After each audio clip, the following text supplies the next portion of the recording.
Hello, Professor and classmates. This is the week 1 presentation of my SOAP note of the patient that I saw last week. So this client is HT. She's 61. She's white, female. Was born on March 3rd.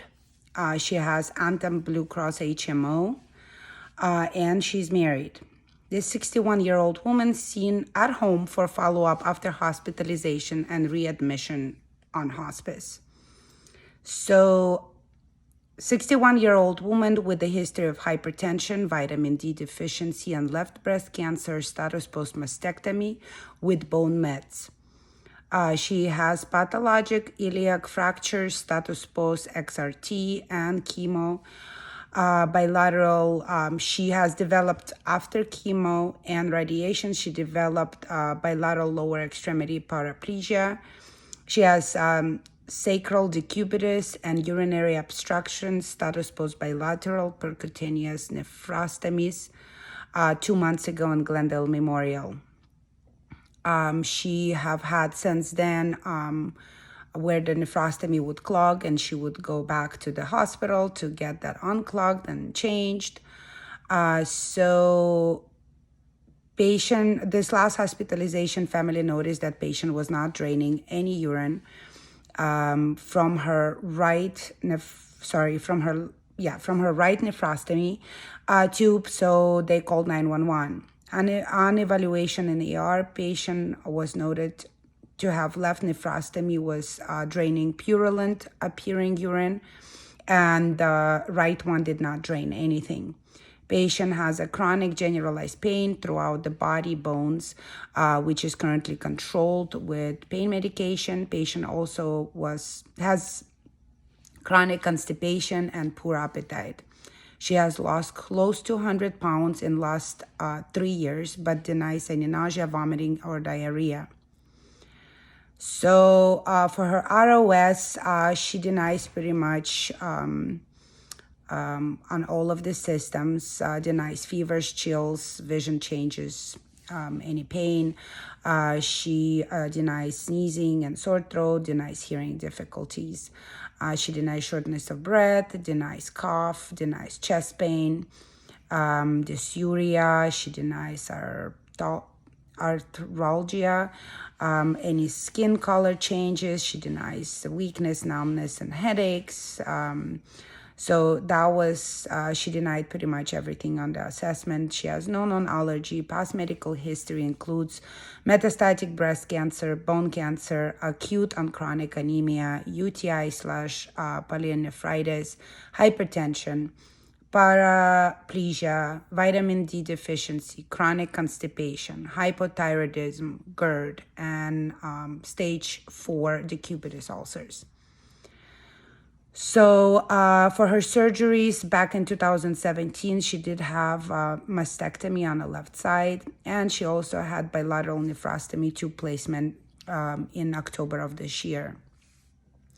Her medications, she takes carvedilol, bicycadil, ferrous sulfate, senna, morphine, methadone, levothyroxine, docusate, milk of mac, multivitamins and minerals, Zofran, pantoprazole, and vitamin D2. So for her family history, she has acute myocardial infarction for the mother and DM type 2 for the father. She's not a smoker, lives with her husband, who is the primary care for this patient. She consumes regular diet, non-ambulatory bed-bound. So for my findings during the assessment, her vital signs were heart rate 80, blood pressure 102/60, temperature 98.1, respirations 14, oxygen saturation 95% on room air. Her labs back on October 20th with WBC 7.53, HNH 8.5, 26.2, sodium 132, potassium 3.3, chloride 101, total CO2 22, BUN 16, creatinine 0.7, and calcium 8.7. Her EKG on 10/21 showed normal sinus rhythm. So for my physical exam, she was alert and oriented patient, is not in any acute distress. Her HENT was normal without any findings. Her respiratory and cardiac was also normal. Abdomen was soft, non-tender. For the GU she did not have CVA tenderness, but she did have a bilateral percutaneous nephrostomy tubes in place. And at the time of my visit, she had both nephrostomy tubes draining clear yellow urine.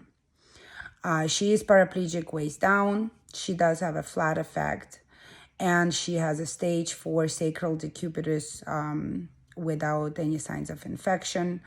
It's huge. It's you can see the bones and everything. But anyway, okay, so for the assessment, my differentials was hypertension, anemia, metastatic breast cancer and bone cancer, neoplasm-related pain, pyelonephritis, paraplegia, vitamin D deficiency, chronic constipation, hypothyroidism, GERD, stage 4 pressure injury over coccyx, and bilateral nephrostomy tubes for the aftercare. So for my plan for hypertension, when we talked to my team, we decided that she will continue on carvedilol 12.5 PO twice daily. We will be monitoring her blood pressure daily through the family and also by hospice staff. Educating the patient and family about signs and symptoms of hypo and hypertension, educating about signs and symptoms of hypertensive crisis, about side effects of the medication, the heart-healthy diet and low sodium intake, and disease process. For anemia, she will continue to take ferrous sulfate, 324 milligrams PO daily. We educated her on iron-rich diet, about medication side effects, signs and symptoms of worsening anemia such as fatigue and weakness, and we will be repeating CBC every 3 months. For her metastatic breast cancer, she will be continued on comfort measures with hospice services and educate the family about disease progression and what to expect. For her neoplasm-related pain, she will continue on morphine 1 ml, which is 20 milligrams PO every 4 hours as needed for breakthrough pain. Continue methadone 40 milligrams PO every 12 hours. Evaluate every week if the methadone needs to be increased.